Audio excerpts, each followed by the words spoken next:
Mask guidance. Joining us now to discuss what that means for the country and us here in Connecticut is Dr. Ulysses Wu with Hartford HealthCare. Thanks so much for joining us once again. Thank you for having me. All right, so what does this updated guidelines mean for us here in the state? They're talking about the CDC saying that some 70% of Americans are in areas with low or medium COVID transmission. So where are we now in the state? So we've always done better, and we are certainly because of our vaccination rates. And so we are certainly transitioning to lower transmission. And so when you look at these protection guidelines, some of them happen on the federal level, some of them happen on the state level, and then some of them will happen on the local level. In the upcoming week, what we would expect is that the federal guidelines to be relaxed as well as the state guidelines, and that would leave it up to local level decision making because it's not as widespread all across the country at this time. And that's a good thing, which means that, number one, or I should, being repetitive, number one, cases are decreasing across the country, but it still allows for the flexibility in some of those areas where transmission may be higher. So, Dr. Wu, let's talk about schools. I understand that it goes back to the municipalities in general, but specifically about schools, is that just kind of the way it was already in the state, or does this specific federal guidance change anything on that local level for kids in classrooms? Well, I don't think it necessarily changes anything. It just removes that extra layer of protection, but it still allows for local decision-making to be made. For example, if there is a higher area of transmission associated within the district. What's your recommendation for people? Should they be wearing masks indoors here in Connecticut?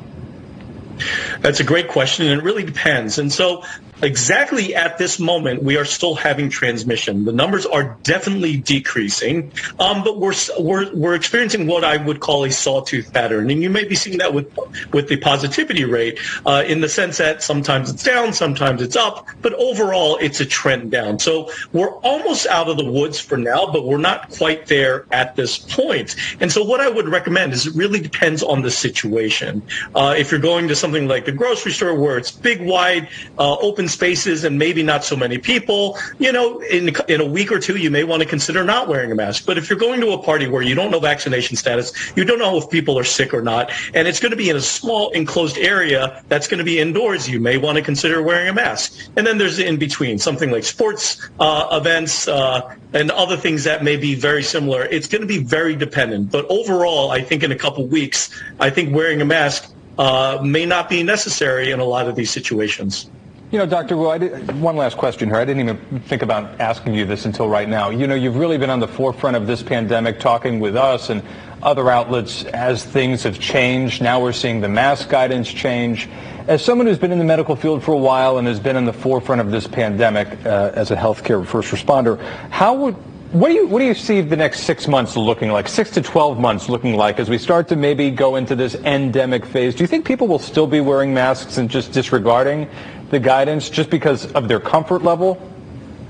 Yeah, absolutely. I do see people are going to wear masks. And there are some people with immunocompromised situations or their own health may be immunocompromised, which they may want to take that extra level of protection. It doesn't mean that there's not going to be any virus going forward. But if you're asking me for my prediction, absence of any new variants, I do believe that we're probably going to be okay until the late summer. And the reason I say late summer is that variants tend to arise in areas of low vaccination and high transmission. And so we would think about that in the southern hemisphere. We saw that last year with Delta and South Africa. So there is the possibility a variant could come in late summer. But if a variant doesn't come in late summer, then certainly I think we would be good throughout until the fall, where we would really certainly need to consider remasking, reboosting, revaccination at that point. So that could be the cycle of our life for the foreseeable future, which I mean maybe the next few years, and maybe COVID will burn itself out. It's difficult to say at this point, but that's my prediction. We should be good through the summer unless another variant comes. But come the fall, just like any other respiratory disease, we should start taking our precautions again. Yeah, the good news is we are on this downward slope. So many people tired and weary from going through this for 2 years. Dr. Ulysses Wu, thank you so much for your expertise as always. Thanks, Dr. Wu. Thank you for having me.